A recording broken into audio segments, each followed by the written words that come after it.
If I did TikTok shop the way that everybody else did, I probably wouldn't make any money. And trust me, I've seen it firsthand time and time again. Seriously, after managing over 20 TikTok shop affiliates and 10 of my own accounts over the past 12 months, generating more than 2.5 million GMV, I've identified the exact mistakes that keep most affiliates stuck in that 1 to 3K per month range, while the top 1% affiliates are doing 10,000 plus every single month. You're not gonna hear this anywhere else. Nobody's talking about these mistakes because they're just really not that obvious if you're not paying attention. And so I'm talking about 4 really major mistakes that people are making in this video. I do have a list of another 10 mistakes that if you're making, it's probably actually costing you a lot of money, but this could be an hour-long video if I talked about all 10 of them. So if you do want to see those 10 mistakes, I have a document in the description. You can get that for free, because if you're making them and you're not fixing them, it's probably costing you a lot of money. Again, this is something I've spent 12 plus months developing. That's why this year, again, I've been making more than I ever have on TikTok shop while doing less accounts, because I finally perfected the strategy. And so that's what I do for every single person that I work with in the mentorship, is give these in-depth data points that most people don't have access to, because again, I've spent so much time developing this system so that people can consistently learn how to make this real money on TikTok shop, which is something that I've done myself. And now a lot of my students are starting to get to a point where they're doing $10,000 plus every single month. So if you do want to apply to work with me and my team, again, you can book the call. It's a one-on-one mentorship. If you're not, aiming to make 5K plus per month every single month on TikTok shop, that's perfectly fine. Recommend all the YouTube videos and stuff like that. But if you are wanting to take this seriously while we are in this gold rush, you can book a call down below and chat and see if it's something that makes sense. The number one mistake that I see people make time and time again, and this is a big one, is forgetting that you are not an influencer. I see all these videos time and time again, is you have to get right to the point. And this is going to sound harsh, but nobody cares about you. They care about themselves. They're on TikTok to be entertained, or you have to entertain them in a way that solves an actual problem. In your first 3 seconds, you're not convincing them and hooking them right in. You're wasting all this time. You're adding filler words and that are just destroying your view. So a couple examples of this, you're just introducing yourself. Like, again, you're not an influencer, right? Nobody expects that to you. And the common misconception that people have is, oh, I've got all of these followers, right? Whether you have 5,000, 10,000, 50,000 followers, if you look at the amount of people watching your videos, especially for TikTok shop videos, oftentimes it's 97, 98, 99% for you page, right? The TikTok algorithm is very good. They're going to show your videos to people who are most likely to buy, not that they've seen you before. So if they've seen you before, they might show it to you because they think they're going to buy. But that's how the TikTok shop algorithm works. It's optimized for sales, not necessarily just showing you as a person, right? And most people are scrolling TikTok on the For You page, not the following tab. I don't know any single person that looks at TikTok on the following tab. Everybody's on the For You page for a reason. So act accordingly. And another example of this is just, hey, here's my honest review of XYZ. That's fine. You can make a video in a way that, you're giving a review for a product, but you still have to apply the principles of having a hook, talking about problems. I've done this time and time again where I give,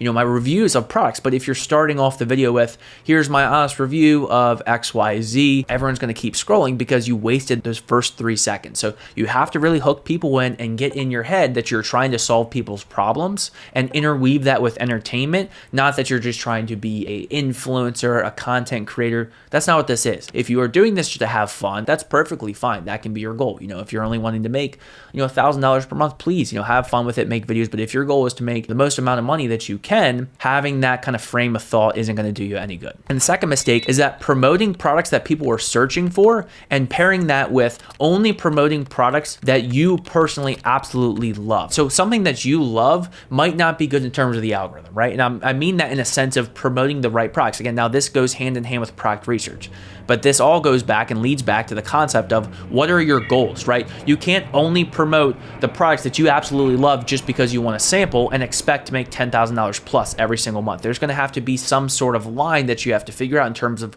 products that I actually like, I do believe, and I do care about, but pairing that with having the right situation for those products to make you $5,000, $10,000 plus per month. I'm not saying you have to be one end or the other where you only promote products that you love or you only promote products that you think are going to make you the most amount of money. You have to find that balance in the middle and figure out how you need to get to your goal, whether that's $5,000, $10,000, $20,000 plus per month, $30,000 plus per month. You got to have a strategy that actually backs that. And another problem is just promoting dumb products, right? In general, I typically like to promote problem-solving products. It doesn't have to just be supplements, but it's very difficult to sell something if people don't actually want it in the first place. If you think, oh, this is a cute little gadget, if there's no social proof, if people aren't buying it elsewhere, why are they going to buy it on TikTok shop? So just apply an ounce of thought behind, are people buying this already? It's really hard to create demand for something that people aren't buying on other platforms. So again, have some sort of strategy behind the products that you're picking. And if you're not doing this, you're just not going to make the money that you want. Mistake number 3, this is one of the most common ones. I've been kind of coining this term. I've actually been hearing it more and more, which is funny to hear, but the whole concept of the hope and pray method, right? Hope and pray method, you're getting 200 plus samples. You have no idea about any of the products. And this kind of goes hand in hand with the previous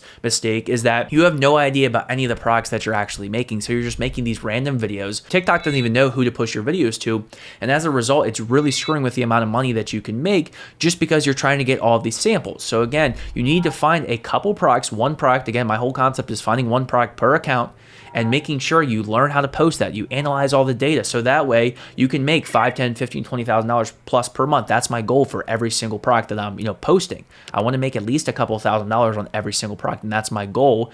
And if you want to make this real life-changing money on TikTok Shop, you have to get out of the whole concept of the hope and pray method. And I'll give you a real example right here. I posted the case study with Tyreek, and he was in the same boat. Before he started working with me, he was promoting random products and he wasn't having consistent results. What do you know? Since he started working with me, if you haven't watched that case study, genuinely go watch it. Once he started posting the same products over and over, now he just told me he's on track to do $30,000 this month because he's promoting the same products. Again, one of the products that he's promoting, I don't know the exact numbers off the top of my head, but well over $30,000 on one specific product, right? And that's what happens when you focus on a winning product. And that's, a lot of the things that I focus on with this mentorship specifically for everybody that I work with is finding the winning products that you can make $5,000, $10,000, $15,000 on, not some of these random products that you're going to make maybe $100 on and hope all of them add up to, many, many thousands of dollars. But again, it all comes back to what your goals are, and you got to align your goals with what you're doing in terms of inputs on a daily basis. The fourth mistake that a lot of people make is it doesn't feel like a TikTok video,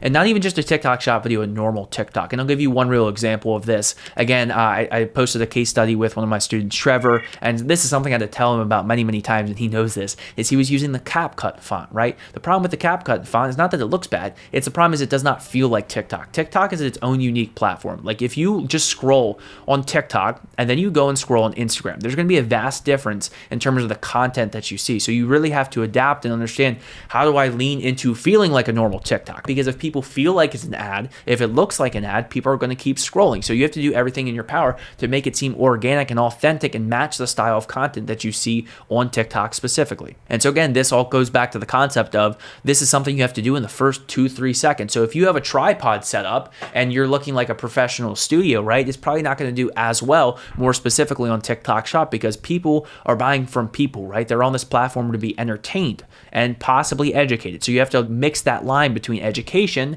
and also entertainment while seeming like a real person that's just sharing their experiences, their stories, or just informing people in general, and not seeming like someone who's running an ad, or you're like this professional that is just not someone that people can resonate with. If you are making any of these 4 mistakes, now you have the correct mindset and most importantly information so you can actually start to fix them and implement them into your own videos. Unlike what a lot of people tell you, TikTok Shop's success is not about having magical products or having a huge following or the hope and pray method. It's about understanding these fundamental principles of why people are even buying things in the first place. So I'll see you guys in the next video.